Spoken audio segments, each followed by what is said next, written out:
So when we go to visit one of our partner prisons, you'll normally be visiting a prison that's in your local area because of how we're structured with our local hubs. Having said that, prisons can be quite remote, so it can be quite a long journey to get to them. If that's the case, we'll try and travel by a booked minibus, which Sing Inside will pre-book, and we'll let you know the meeting point and the time to pick up that minibus. If it's easier to get to that prison by public transport, then we'll either decide to meet at a train station and all go together, or we'll meet at the train station at the other end and make our way over to the prison together. If you would like to drive to the prison, parking can be a bit difficult, so do make sure you get in touch with your visit lead to chat about parking. But you're welcome to drive if there's somewhere you can park and meet us there before we all go through security together.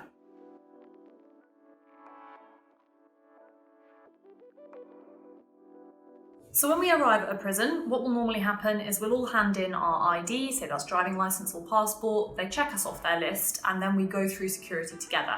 That can mean different things in different prisons. It can mean a full body search, it can mean a bag search, it can mean going through airport style security through a scanner, but we'll make you aware in advance of what you need to bring, what not to bring, and what to expect from prison security. We'll then meet our member of prison staff who's looking after us for the day, and going to the place where we're going to conduct the workshop. So that could be a chapel, could be an education classroom, it could be the gym, it could be whatever's available really. Once we're in that space, the residents will start to arrive if they're not there already, and any prison staff who are taking part in the workshop too. And we spend a bit of time just getting to know each other first thing. And there's a feedback form which goes around where we ask the prison residents why they've signed up and what they're expecting from the day. But there's also just time to chat. We'll come and give everyone a name label so you don't have to remember everyone's names, and make sure that there's time to have a conversation with people, introduce yourself properly, and get to know what they're hoping to get out of the day, things you have in common, that sort of thing.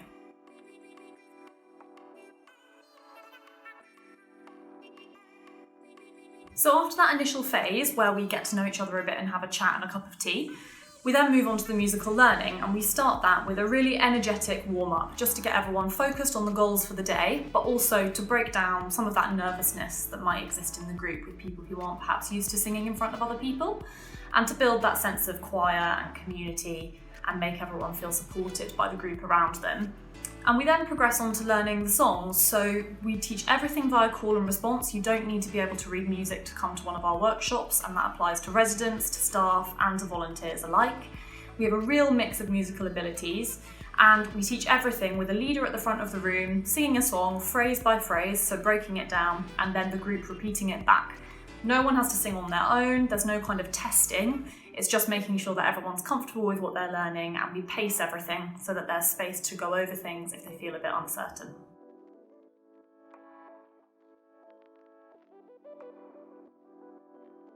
We'll usually spend the morning session learning the songs, so it's normally about a 3 or 4 hour session in the morning. We have loads of breaks, lots of time to keep your conversations going and meet new people, but we spend that time doing the learning.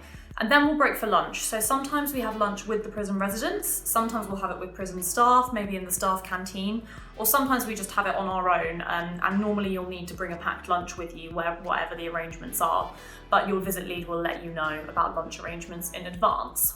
And then after lunch, the group comes back together and we have some kind of presentation of what we've achieved so that there's a real focus for the day.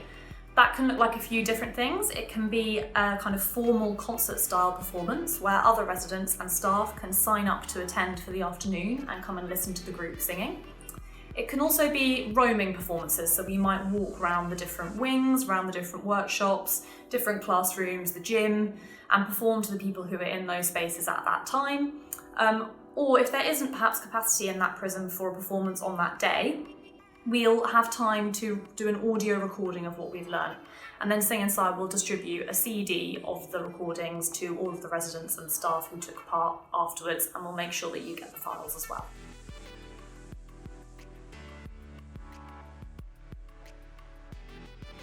So after the presentation in the afternoon, that's kind of the bulk of the day done, but there's a couple of really important things that happen after then. We have a bit of time with the residents and staff to discuss the day. We go over our feedback forms, the second side, where we talk about what they enjoyed the most, what we can improve.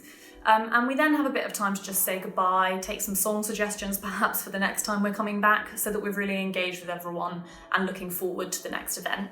Then the group of volunteers will go back through prison security. So that means going back the way we came, we'll be escorted by a member of prison staff, pick up our IDs, drop off any visitors' badges or anything we've been given, and go back through the main prison gate. And then after that, you'll take your transport home, whatever that was. So if you drove, you can drive, but obviously if we took the train together, we'll get that, or we'll get in the minibus back to the meeting point.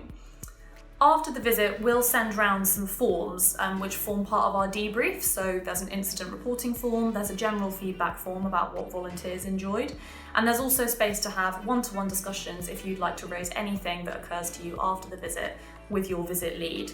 All of that will be explained in an email sent out after the visit. And obviously, if you have any questions beforehand, you can always get in touch with your visit lead or with another member of the team to clarify anything.